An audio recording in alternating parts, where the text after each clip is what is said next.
یہ آف شور آئل رگ 16 فلورز اونچی اور 2 فٹ بال فیلڈز جتنی چوڑی ہے اور اس کا وزن حیرت انگیز طور پہ ایک ایئر کرافٹ کیریئر سے بھی زیادہ ہے۔ اس آئل پلیٹ فارم کو اپومیٹکس کہا جاتا ہے، جو فی الوقت نارتھ امریکہ میں لوئیزیانا کے ساحل سے 130 کلومیٹر دور گلف آف میکسیکو میں موجود ہے۔ لیکن اس کی منزل کا آغاز آج سے چند سال پہلے ہزاروں میل دور ساؤتھ کوریا سے ہوا تھا، جہاں ہزاروں ورکرز اور انجینئرز اس آئل پلیٹ فارم کو بنانے میں مصروف تھے۔ پورے 7 سالوں کی محنت کے بعد جب اپومیٹکس کو تیار کر لیا گیا تھا تو انجینئرز کو ایک ایسا چیلنج فیس کرنا پڑا جو وہ اپنے کیریئر میں پہلی بار کر رہے تھے۔ مسئلہ یہ تھا کہ اس دیو قامت اسٹرکچر کو ساؤتھ کوریا سے گلف آف میکسیکو کے لیے روانہ کرنا تھا، اور اس کے لیے دنیا کا سب سے بڑا میرین ٹرانسپورٹ ویسل منگایا گیا۔ اپومیٹکس آئل پلیٹ فارم کو اٹھا کر اس ویسل پہ رکھنا ایک ایسا ٹاسک تھا جس میں کم از کم 7 دن لگنے تھے، لیکن اچانک ان کو خبر ملی کہ پیسیفک اوشن میں ایک طوفان پیدا ہوا ہے اور اس طوفان نے سپر ٹائفون کی شکل اختیار کر لی ہے۔ اس لیول کا ٹائفون 20 سالوں میں ایک مرتبہ پیدا ہوتا ہے۔ 315 کلومیٹر فی گھنٹہ کی رفتار سے گھومتا ہوا یہ ٹائفون اگلے 7 دنوں کے بعد کسی بھی وقت ساؤتھ کوریا کے ساحل پر حملہ کر سکتا ہے، اور یہ بات تو ہم سب کو معلوم ہے کہ سپر ٹائفون جب کہیں حملہ کرتا ہے تو نقصان پہنچائے بغیر نہیں جاتا۔ ورکرز، انجینئرز اور ٹرانسپورٹ ایکسپرٹس کے لیے اب چیلنج یہ تھا کہ ان کو 7 دنوں کا کام صرف 3 دنوں میں کرنا تھا، یعنی اگر 3 دنوں کے اندر اپومیٹکس آئل پلیٹ فارم کو شپ یارڈ سے اٹھا کر اس مرین ویسل پہ لوڈ کر کے روانہ نہ کیا گیا تو سالوں کی محنت ایک ہی پل میں ضائع بھی ہو سکتی ہے۔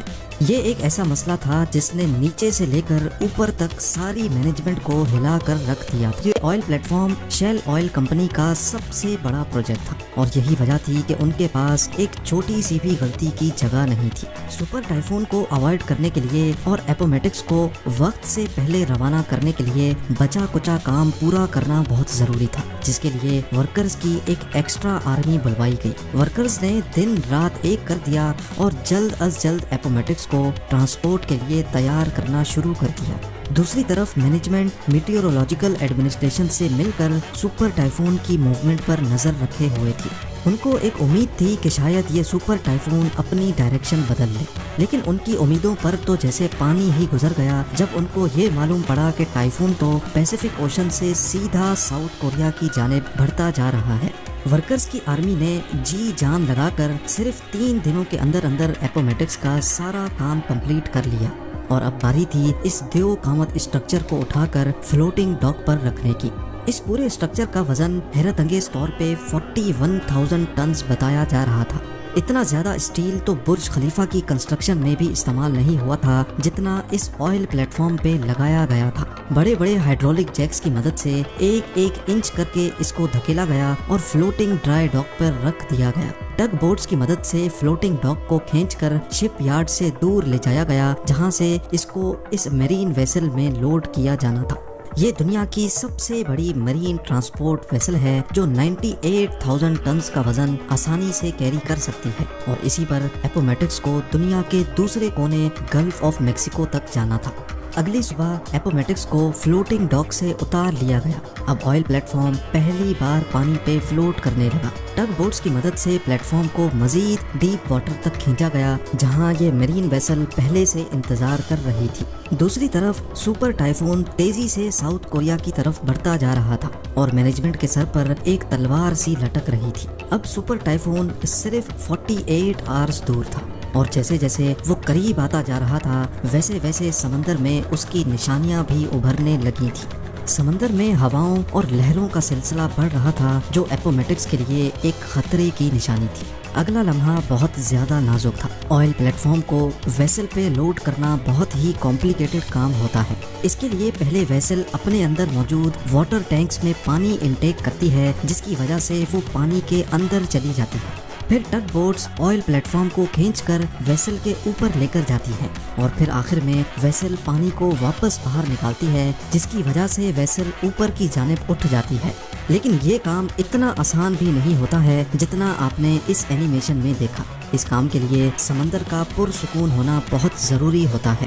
کیونکہ اگر لہروں میں یہ کام کیا گیا تو اپومیٹکس صحیح الائنمنٹ میں ویسل کے اوپر نہیں لوڈ ہو پائے گا اور یہ چیز ویسل اور اپومیٹکس دونوں کے لیے خطرناک ہو سکتی ہے۔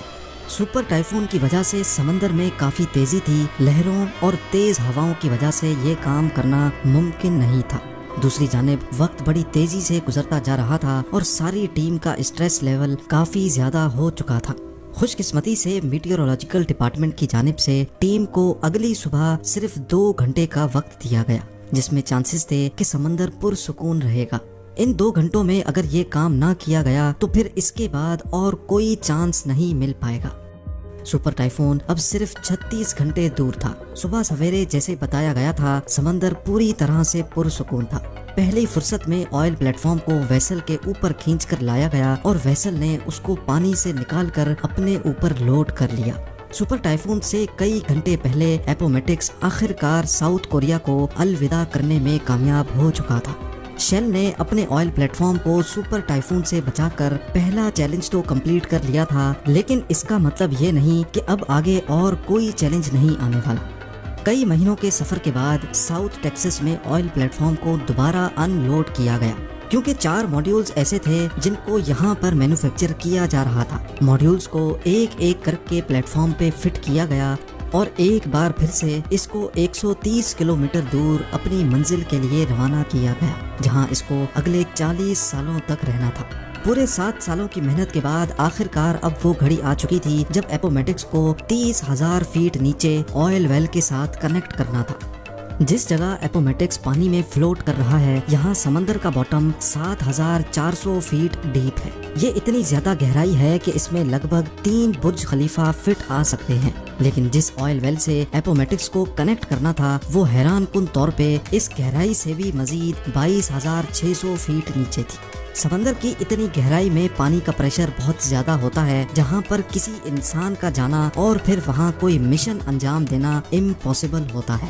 لہٰذا سمندر کے باٹم پہ آئل ویل کی اوپننگ کے ساتھ اپومیٹکس کو کنیکٹ کرنے کے لیے remotely operated under water vehicle کو استعمال کرنے کا فیصلہ کیا گیا۔ انسٹالیشن کریو جو کہ ایک الگ پلیٹ فارم سے انڈر واٹر پائپ لائنز کو انسٹال کر رہا تھا، انہوں نے ROV کو کرین کی مدد سے سمندر کے اندر بھیجا۔ یہ ایک بہت ہی کمپلیکیٹڈ کام ہوتا ہے جس میں پائپ لائن کو ٹھیک آئل ویل کی اوپننگ کے اوپر جا کر لینڈ کرانا ہوتا ہے۔ 7,400 فیٹ نیچے یہ کام اتنی ایکوریسی سے انجام دینے کا کنٹرول اوپر بیٹھے ROV آپریٹر کے ہاتھ میں ہوتا ہے، جو کسی ویڈیو گیم کی طرح یہ مشن پرفارم کر رہا ہوتا ہے۔ خوش قسمتی سے یہ کام پہلی باری میں ہی کر لیا گیا۔ اب باری تھی پائپ کو انسٹالیشن پلیٹ فارم سے اپومیٹکس تک ٹرانسفر کرنے کی۔ اس پروسیس کو رائزر ٹرانسفر کہا جاتا ہے، جس میں 4 الگ الگ ویسلز ایک ساتھ کام کرتی ہیں۔ پہلے اپومیٹکس میں سے ایک چین نکالی گئی، پھر ROV نے یہ چین لے کر دوسری شپ تک پہنچائی، اس شپ سے یہ چین دوسرے پلیٹ فارم نے کھینچ لی اور پھر آخر میں اپومیٹکس سے اس چین کو کھینچ کر پائپ کو اپنی طرف کر لیا گیا۔ اس کے بعد شروع کیا گیا ڈرلنگ کا کام۔ سی بیڈ سے بھی ہزاروں فیٹ نیچے، لگ بھگ 22,600 فیٹ نیچے پائپ کو آئل ویل تک ڈرل کرنا تھا۔ کئی مہینوں کی ڈرلنگ کے بعد آخر کار پائپ آئل ویل تک پہنچ چکا تھا۔ اب باری تھی آئل کو پمپ کرنے کی۔ اس لمحے کو دیکھنے کے لیے پوری ٹیم جمع ہو چکی اور ایک بٹن کی مدد سے آئل پمپ کو آن کیا گیا۔ 30,000 فیٹ نیچے سے جب پہلی بار آئل پمپ ہوا تو سب کے چہروں پر خوشی دیکھنے جیسی تھی۔ ورکرز، انجینئرز اور مینجمنٹ کی 7 سالوں کی محنت رنگ لے آئی تھی۔ آئل کا فلو اور اس کی کوالٹی بالکل پرفیکٹ تھی۔ آج اپومیٹکس ہر روز 1,75,000 بیرلز آئل پروڈیوس کرتا ہے، جس سے اتنا فیول بنایا جاتا ہے جو 40 لاکھ گاڑیاں ایک دن میں استعمال کرتی ہیں۔ شیل کا ماننا ہے کہ اگلے 40 سالوں تک یعنی 2060 تک اپومیٹکس اسی طرح آئل پروڈیوس کرتا رہے گا۔ امید ہے زیم ٹی وی کی یہ ویڈیو بھی آپ لوگ بھرپور لائک اور شیئر کریں گے۔ آپ لوگوں کے پیار بھرے کامنٹس کا بے حد شکریہ۔ ملتے ہیں اگلی شاندار ویڈیو میں۔